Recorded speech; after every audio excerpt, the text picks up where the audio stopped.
lang natin itong Yamaha RS100 natin. Lumang tricycle natin. 1975 or 1976 lang ito mga boss. May dala pa nga ako mga kawain nandiyan. Tsaka kasama ko yung anak ko tsaka asawa. Hello baby, chance. Hello. Ito yung vintage pa natin, Yamaha RS100. So testing lang natin yung rides konti. Ayan, kasi kumuha ko ng mga kawain natin para sa ating simpleng pananim, yung backyard gardening. So tara, let's go. So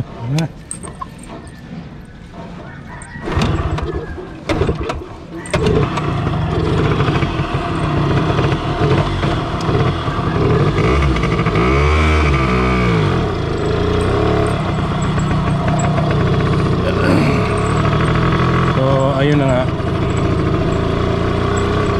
isito ano lang siya, madali lang siya paandarin mga boss. Pero nung una hindi pero dapat dito pala kung may luma kang motor na ganito na RS100, kailangan tuwing umaga pinapainit mo. Ay kung hindi, nag-hard start siya eh. Pero ngayon hindi na, tuloy-tuloy, one click na lang siya mga boss. Makikita nyo maganda pa yung andar ng makina, tsaka yung sunog ng gasolina niya maganda rin. Isa pang nagustuhan ko dito sa RS100 mga boss, pag sa akyatan malakas siya. Sa medyo mabuhangit at malubo lang na lupa siya, hindi ano eh, malakas eh. Pero kapag siguro pagka single ito mas mabilis. Pero sa ganito namang mga sasakyan mga boss, pwede siyang pang cruising. Kumbaga pwede kayo maglakbay, ganun pang cruising, ganun ang rides. Hindi naman siya pang karera eh. So kung magko-cruising ka ganito kabilis,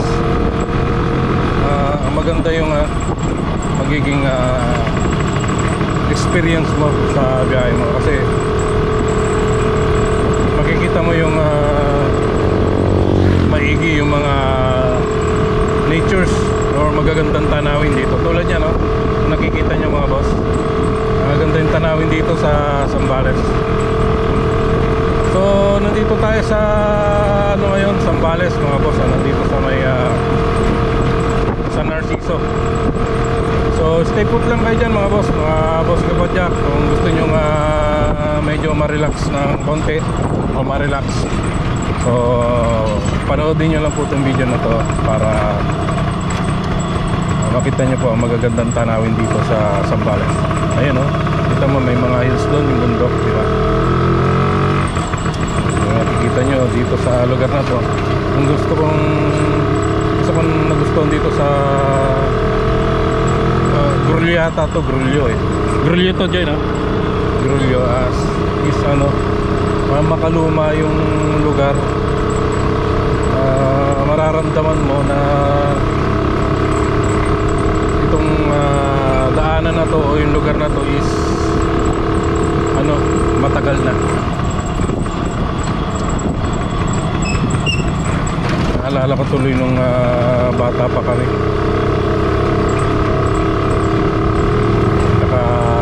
Ito ang tricycle na to, itong motor na to ang lagi naming nakikita at naririnig yung makina niya na ganito.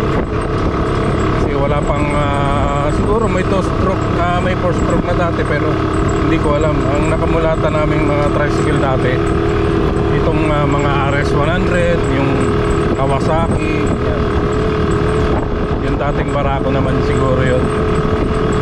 Pero ito naman mga boss is RS100 naman to. Sorry, liko yata yung video natin na mga boss, kasi ang ginagamit natin battery is yung battery bank. So matagal siya malobat. Hindi tulad yung nabibili ko dati mga battery sa madali lang siyang madrain, madali siyang malobat. So ang ginamit natin yung ating battery bank. So ayun na nga, hindi na tayo masyadong dadaldal. Ito maganda yung lugar dito. So, simple lang yung lugar dito mga bossing. At makikita nyo yung mga daanan dito is malinis. Mga bato pa lang na pinagpila-pila linaron ay may pintura pa. Ayan, magaganda. Kumbaga makikita mo dito sa lugar na to is nagtutulungan ng mga magkakapitbahay o ang nayon dito sa lugar na to. Yan, makikita nyo walang mga kalat, walang plastic ng candy, walang plastic ng soft drinks. Yan, kung makikita nyo. So, maganda, diba? So, papagbigyan natin si sir para makalabas muna yung kanyang sasakyan. So, meron pang sasakyan sa likod natin. So, ito purok-por nakalagay. Purok-por. Maganda po itong lugar nila dito. Maliit lang at dire-diretso, pero kung makikita nyo, napakalinis ng kanilang lugar. Siguro saludo po ako kung sino man po ang barangay captain dito sa lugar na to hanggang dun. At kung sino po man po ang kanilang mayor, saludo po kami sa inyo, mayor, at sa mga kapitan po ng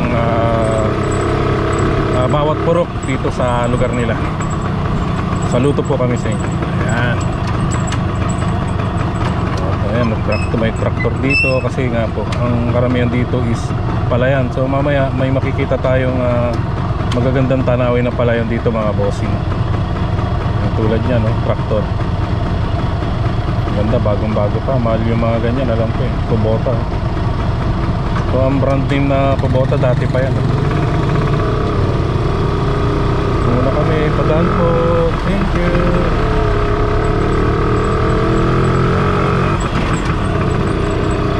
So nakakailang minuto na yata tayong video. So proceed po tayo. So dito mayroong school zone.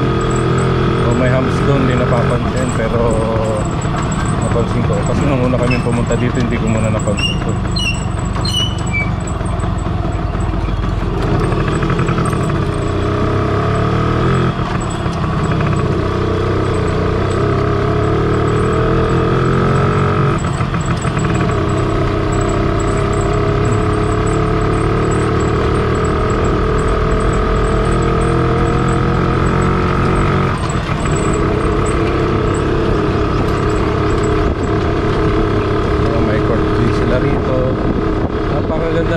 Para tayong pumunta sa panahon ng 1975 or 1976 din, mga boss, na napakalinis ng lugar. Pero makikitaan mo rin siyempre dito sa lugar na to is mayroon ding mga latest na mga bahay or bagong model na mga bahay na, mga boss. Doon papuntang Paper Tree doon. Paper Tree, shoutout sa Paper Tree Resort. Next time magbablog din tayo rin papunta ron. So dito makikita natin dito ay palayan naman, mga boss. Yan, ganda. Kung nakikita nyo, mga boss, yung kapadyak ay hanggang dito napakalinis ng daanan nila. Kaya yan, makikita nyo may mga hills.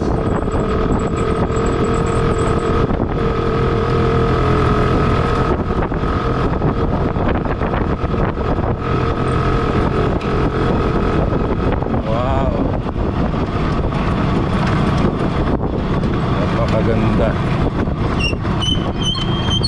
Hop. Nakikita nyo, mga boss, ang ganda. Wow, ang ganda ng hills.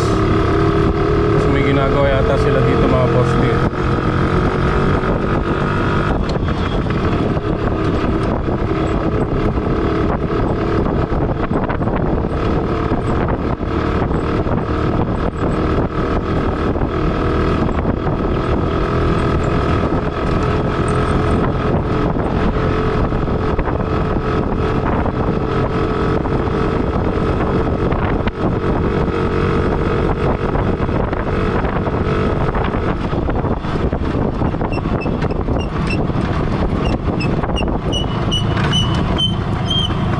Konting lubak, slow down.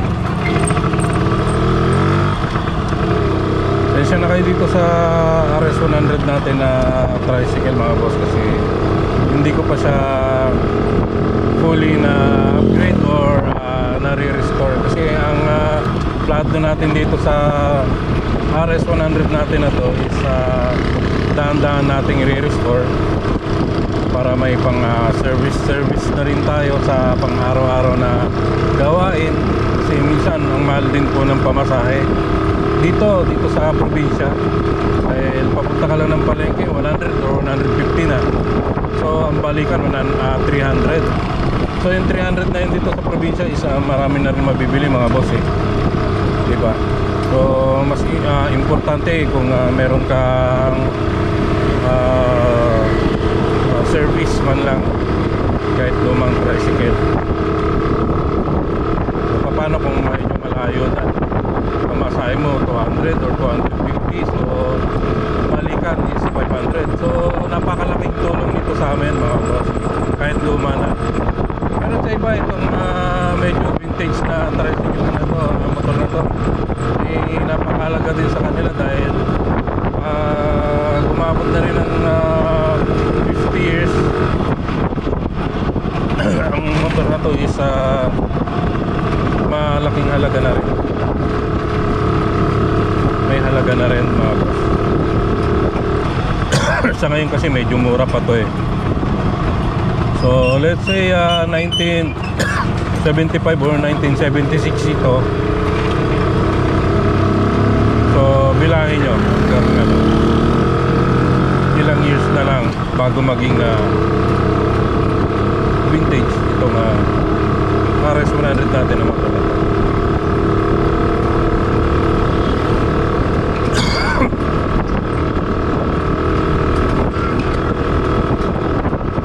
So yun lang mga bossing kapadyak, sana nagustuhan nyo po yung video natin ngayong araw at yung napakagandang simpleng tanawin lang dito sa Zambales.